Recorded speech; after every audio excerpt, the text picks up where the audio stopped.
और अब सीधा रुख करते मेरे सहयोगी नरेश का, जिनके साथ इस वक्त मौजूद हैं रफीक खान, जिनको जिम्मेदारी मिली है राजस्थान राज्य अल्पसंख्यक आयोग के अध्यक्ष के तौर पर। नरेश, उनसे बातचीत कीजिए, क्या चुनौतियां, किस तरीके से जिम्मेदारी को देख रहे हैं। उम्मीद मंत्री मंडल में जाने की थी, लेकिन राजनीतिक नियुक्ति मिली है।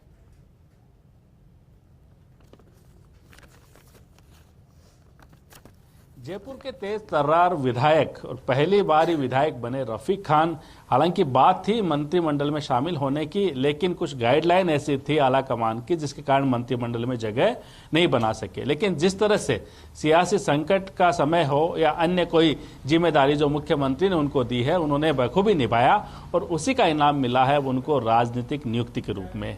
जो कि अल्पसंख्यक समाज से आते हैं, ऐसे में जिम्मा भी उसी समाज का कल्याण करने का मिला है। रफीक खान हमारे साथ मौजूद है, उनसे बात करते हैं। पहली बार विधायक बने, उसके बावजूद उम्मीद ये थी कि आप मंत्री बनेंगे, लेकिन कई परिस्थिति ऐसी बनती है, नहीं बन पाए। लेकिन अब मुख्यमंत्री ने विश्वास जताया आप पे, एक विशेष जिम्मेदारी देके। क्या कहना चाहेंगे? सबसे पहले तो आपको बधाई हो फर्स्ट इंडिया की तरफ से। अब बधाई, क्या कहना चाहेंगे आप? सबसे पहले तो मैं धन्यवाद दूंगा आदरणीय मुख्यमंत्री जी को और अजय माकन जी को, वेणुगोपाल जी को, डोटासरा जी को और हमारे शीर्ष नेतृत्व को, जिन्होंने मुझे इस काबिल समझा और एक और रेस्पॉन्सिबिलिटी दी।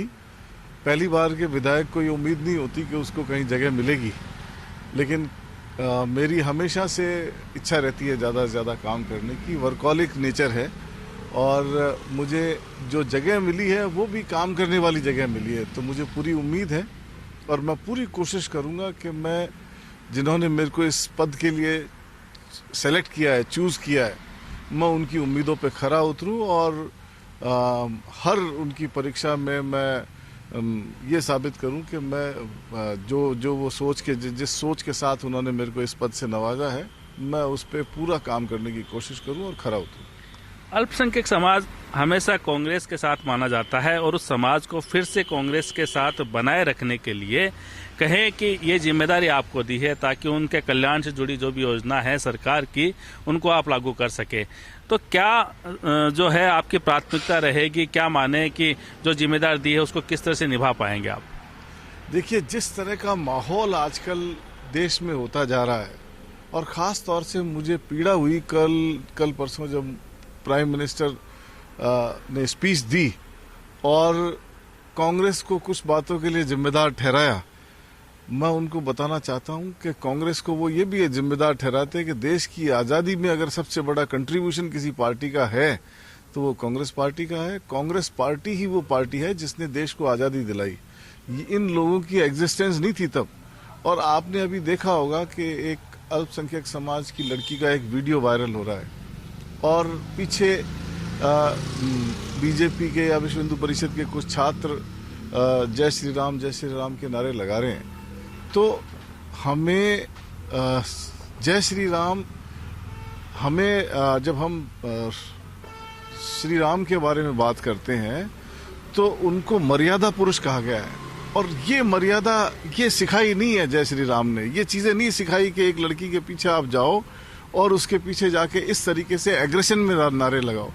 श्री राम का नाम प्यार से लेने का नाम है। आप प्यार से लो, अदब से लो, रेस्पेक्ट से लो।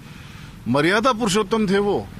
तो ये मर्यादा पुरुषोत्तम की सीख ऐसी कतई नहीं हो सकती, लेकिन कुछ राजनीतिक दल इसमें अपनी रोटियां सेकना चाहते हैं और देश की अमन और एकता में डिवीजन करना चाहते हैं, उसको खत्म करना चाहते हैं। लेकिन हम सब मिलकर ये कोशिश करेंगे कि कांग्रेस पार्टी ने अखंड भारत का निर्माण किया है और उस अखंड भारत के निर्माण में हिंदू, मुस्लिम, सिख, ईसाई सबकी जगह है।